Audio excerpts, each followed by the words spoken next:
Welcome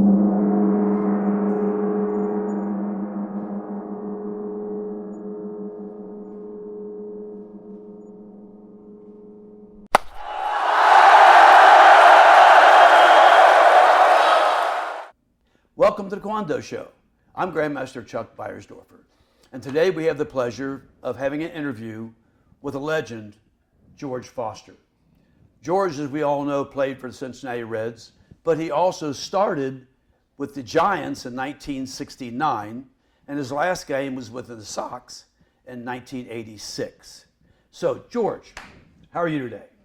I'm doing fine. I'm looking forward to this interview. We talk about the Giants, about the White Sox, it's just like bookends, but the major thing is with the Reds, we're getting a chance to play or reaching the dream come true. And you were five-time All-Star. Yeah, only 5 times. Sorry, I was an underachiever, but I was the MVP one year, '76. So that's something that really stands out. Not many people will make the All-Star team and also become an MVP. Yes, that's correct. But it was 5 times. That's pretty cool. Well, I felt I was legitimately an All-Star. Some guys make the All-Star team because of popularity, but I look at the fact that I had the stats. I was leading the league in, say, home runs or RBIs during that period of time. You look at some guys, they may have made it 10 or more years, but like I say, it's popularity. And I just feel a guy deserves to make it with the stats, but like I said, a lot of popularity, population, and politics come into play. Yeah, especially in ball games. Oh, yeah. That's unfortunate. And your batting average was .274? Yeah, it was funny thing about it is the other day I got on the scale. I said my weight's up to my career batting average, so I got to lower that. Lower the average? No, not the average, but the weight. Yeah, we can't lower the average. No. Can't do that. And you worked with the great Pete Rose at one time. Oh yeah, that's we had a fundraiser the other night, and Pete Rose's name had come up, and here's a guy that he's gone, but we will not forget him. He forever will remember him, and I learned a lot from him. And you talk about an icon. Here's a guy that every day was dedicated. Every at bat, he was dedicated to be the best, and that's what it is in life. But he was the best in the game of baseball. Oh, and he was a good guy anyway. A lot of people misinterpreted Pete Rose. He was a generous man in his own way. Well, sometimes the fans think that they own the player, so to speak. Said, I follow you, or the worst part is that I pay your salary. And I said, well, good luck with that. But they really get obsessive after a while. And then if you want an autograph, no matter if you're eating or what position you're in, they want you to sign the autograph. So they got to respect their privacy. And in Pete's case, he tried to accommodate as much as possible. Yeah, and it's tough when you of your status. If you're someplace, people want to get their picture with you, or they want an autograph. Well, once I leave home, or knowing that that's going to come about, but I was just hoping that they would respect the fact that when you're out eating, that they would wait. But I just watch people that I've observed. So when they're eating, they won't stop and come over and ask for an autograph, but they wait till I'm eating. Then they make it feel that they're in a hurry. So if you say wait, then they get upset because can't you sign it right now? But with kids, I can't turn the kids down because they idolize the players, and that could be a good or a bad experience for them. So I try to make it a good experience. And there's one instance when I worked for Pete Rose for a year and a half. We were at lunch at a restaurant, Perkins, North College Hill, and Pete was eating, and a guy came over, George, with a dirty napkin, and asked Pete for his autograph. Yeah. And Pete said, "You got something better to sign than that?" Right. I mean, a dirty napkin. And I see that, and I had to ask the guy to finally let Pete finish eating. Right. And then when I brought him back over, Pete says, "You got a $20 bill? I'll sign that for you." Ah, okay. And the guy didn't want his autograph then. No, he didn't want to. It's like he felt he had to pay for it. Yeah, but it's disrespectful to bother you guys when you're eating a meal. That's your time. Well, you're a public figure, and they figure that anything they ask, you should accommodate. And at times, you take a deep breath and understand the situation. But like I say, they become very obsessive, and sometimes there are stalkers. and they feel that they know you, but they don't really know you. But the worst part is when I'm with my family or friends and somebody would interrupt. That's when my martial arts attitude comes into play. No, but I try to let them know in a amicable way that, you know, I'll sign them, but, you know, you got to apologize to the people that you just interrupted. Very good, very good. Speaking of martial arts, Speaking. you actually trained in taekwondo at one time? Yes, I did. People would ask, why did you continue it? But that was the best time as far as being in shape, not only mentally, physically. It's just the concentration that I had gotten from there, and then being flexible. I mean, the exercise that we would do to stretch. And I played 159 games that year, and I was so flexible, and my concentration was so intense. But I look at kids today, I always say, either I look at swimming, I look at martial arts, I look at different things that's a good foundation, not only for the sports that they're in, but for life. And I just found that having a good instructor is very important, number one. But being able, I had talked to a kid earlier, and he said I'd done it for like 4 years, but it's a good training tool, not only the physical part, but like I say, the mental part. You're saying that it helped you in your sport. Oh, it does, not only in your sport, but your confidence. Because the way it is today, kids are bullying one another, and I just said, at least you don't have to go out there and be aggressive, but you're being prepared. So I know that anything that you do in life, you try to be prepared for it. And like I say, you have these bullies out there, you know that you can protect yourself. And like I say, you don't have to go out there and be a bully yourself, but being prepared, and you have more confidence when you're out in an area that the kids thinking that they're better than you or want to go out and dare you to do something. And with the martial arts, once I remember when the reporters would ask me, what did you do during the winter? I intentionally said I took martial arts because now the guy on the mound feel that if I throw inside at him, he may come out here. But you really believe that for kids, all martial arts, not just taekwondo, but any kind of martial arts that teaches you discipline, Yeah. self-control, you think that's a benefit? I love those words, self-control and discipline. And like I said, the other intangibles being having that great concentration, having that confidence. The word confidence is very powerful. And when you have the confidence you can do something, you don't have to go out there and show it off. And when you have that discipline, you know, okay, you sizing up the individual or sizing up the situation. But say in baseball, you got to work hand-eye coordination. And the focus that I had, you know, picking up the ball from the pitcher's hand, it was incredible. But then every day I make sure I did my stretching because I didn't pull a muscle or I didn't feel tight. And a lot of guys, they pull a muscle because they're tight, but learning the stretching. When they taught me exercises to do the roundhouse kick or the semi-roundhouse kick, you know, that was incredible. And that's great. You know, you studied taekwondo in a time, that's 1976 or so? Yes, Okay. Exactly, yeah. Back then, it wasn't as popular as it is today. Right, well, people thought that you were taking martial arts to go out and be aggressive, but like I say, it's just for self-discipline, for being able to go out there and prepare yourself. You want to build a foundation yourself with your own body and mind, and yeah, it's going to help you be prepared if a situation does come about, but it's just growing yourself. And that's what I tell kids is when I'm teaching hitting or golf or tennis is growing. I'm building. You're building that swing, you're building that confidence, and you're building that discipline. And when you're disciplined, you know you can do it. So, you know, you're the one maybe back off, but if that person keep coming at you, you know you can stand your ground. But I keep repeating that word confidence. It's very powerful, confidence. And you mentioned the foundation. You know, building up a strong foundation in the martial arts not only helps you in the martial arts, but it helps you throughout the rest of your life. It does.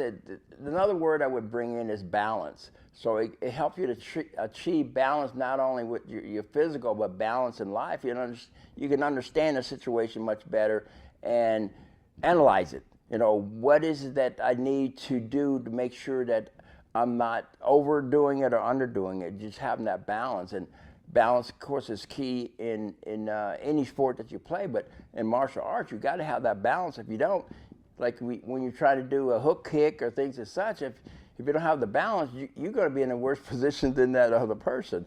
So knowing what you're doing and then have that balance. Now, martial arts, you did taekwondo. Did you do any other besides taekwondo or just taekwondo? Nothing else.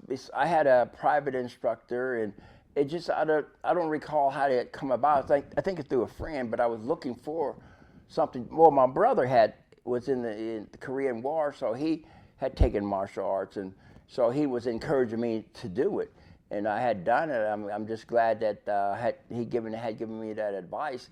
The other part, I wish I would carried it on, because I was living in California at the time, and that's where I met the instructor. Then, of course, playing with the Reds, then you questioning, do the people really know what they're doing? So a lot of times they would start doing it not to teach somebody, but it's more for the money situation. Yeah. It was like an assembly line, but I like doing the private because it's one-on-one.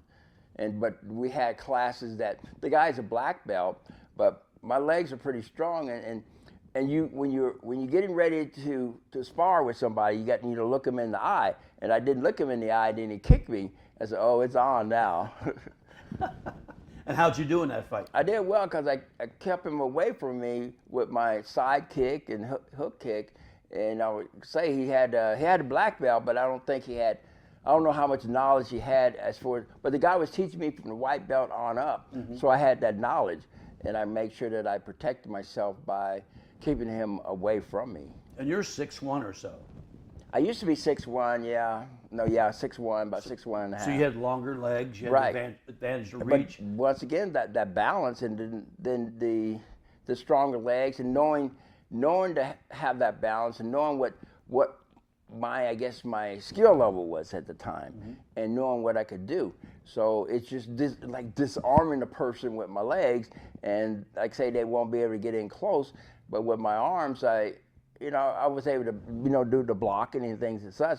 But I feel that using your legs, you can snap that knee or just get him off balance. So things as such. It may sound like you're going to really hurt somebody, but just being able to. It's called defense. Correct. So I'm defending myself. Wow. And when you think about it, you're talking about hip motion in taekwondo or in karate or in judo. How does that hip action that you're learning in taekwondo, let's say, bleed over to the hip action you need in baseball? Don't you have to utilize your hips when you're playing? Your whole body's being used. And in baseball, I want to talk to someone about it. I'm reading up on associating physics to every movement that you make. And really, it's important in the martial arts because you find that from your feet on up, and I try to get kids I look at like swinging a bat it's a science and the choreography. It's a dance, and same thing with martial arts. It's more of a dance, and you got to be on balance. You have to be knowing that it's from the feet on up, but having every part of your body ready in sync. If not, you're going to hurt yourself when you try a side kick or you try a hook kick. So you may end up hurting a hip or things as such, or a knee if you're not in the right position. But it also emanates from stretching. And when you're doing that roundhouse kick, when they have me to stand next to the wall and have my toe to the wall, that really is a great stretch for my hamstring. But then again, it showed me that it's going to help me with my flexibility. And your health, long term. Right. But the health part not only comes from the physical, but now the mental part, and you feel at peace, so to speak, because you've gotten more out of your body than you had realized, and then you get into nutrition because you want to make sure that you eat the proper foods, and that a lot of times you overexert yourself. Or overeat by eating the wrong things. For me, I started eating a lot of carbs because I wanted to turn right into energy. In the beginning, I was eating maybe steaks, and steak is one of the toughest substances to break down. So you're going to be more disciplined in that particular area. Oh, wow, wow. You know, movies, there's a lot of baseball movies about baseball players, but how about martial arts movies? Is there any martial art movie that you've seen that is your favorite or one you like the most? Well, there are a lot of ones that really, they're more like Bruce Lee that entertain. Chuck Norris from California area, I always watch his movies, and it really shows you a lot of the techniques that you want to utilize. And I mean, basic. That's what they're in, not only in other aspects of sports, but the basics. You know, the foundation. And I love watching the martial art movie because, oh yeah, when I watch some of the, I like the fact that they would take down the bullies and knowing that, okay, that, oh yeah, it was going back to Billy Jack though, when he was telling the guy, you know, what he could do and the guy didn't believe it. So I'm gonna take this foot and kick you in this part of your face, and he was so quick doing it. So that I not only liked the technique, but the fact that he was confident he could do it. And it's kind of amazing because Billy Jack was portrayed by a guy named Tom McLaughlin. Okay. Laughlin. And then his wife was Dolores Taylor. Oh, okay. And she was his counterpart in the movie. Yeah, okay. But they were husband and wife, and people didn't realize that. Oh. You know, and Tom Laughlin, I had the pleasure of working with him to promote the trial of Billy Jack. So it was interesting to see another perspective because that man's mind was constantly working. He wound up teaching philosophy at Berkeley. You know, so he wound up being on the other side of the spectrum, so to speak. That's part of it, that mindset too. Sure. Now, would any of those movies make you make you interested in Taekwondo, or sway you towards the martial arts, or were you already in the martial arts by the time you saw the movies? I was into it, but it helped me to get more into it because I can relate to, in a sense, what they were doing. But it helped me to also push me towards watching like a Charles Bronson or Clint Eastwood, because those guys, you know, they were there. Everybody, it's like they become a target. And everybody felt that if I can deal with this person, I'll be famous or I'll have a great reputation. But with Charles Bronson, he didn't take any stuff from anybody. And I love the fact that watching him, and then Clint Eastwood, if it's in Dirty Harry or detective movies or Western, you know, that he's not going to back down. But everybody else, you know, they're trying to be the aggressor. But it did steer me into watching more martial arts movies. And you know, and that's what everyone looks forward. They look to baseball players. We watch baseball because we want to be the baseball player. Right. You know, we're trying to live your life through watching it on TV. Right. You want to try to. It's a vicarious situation. You want to emulate what they're doing. But well, back to martial arts. I just know that I was quicker. My reflexes were quicker in swinging a bat or getting a jump on the ball or throwing the ball. But you find that you're more fine-tuned, more disciplined when you know how your body's working. Mm-hmm. You're dialed in. You're dialed in because you knowing that we call that you're in that zone. But you knowing that every move that you make, that it's from the feet on up, and it's very important. Well, George, anytime I talk to you, you're always a source of information and very intelligent man, okay? I really appreciate. I never heard that. Intelligent. Intelligent. Intelligent. Yeah. I heard knowledgeable, but intelligent. I know. I feel that you that's were another level. Intelligent, okay? And you impress me every time. The way you are today is the same you were before.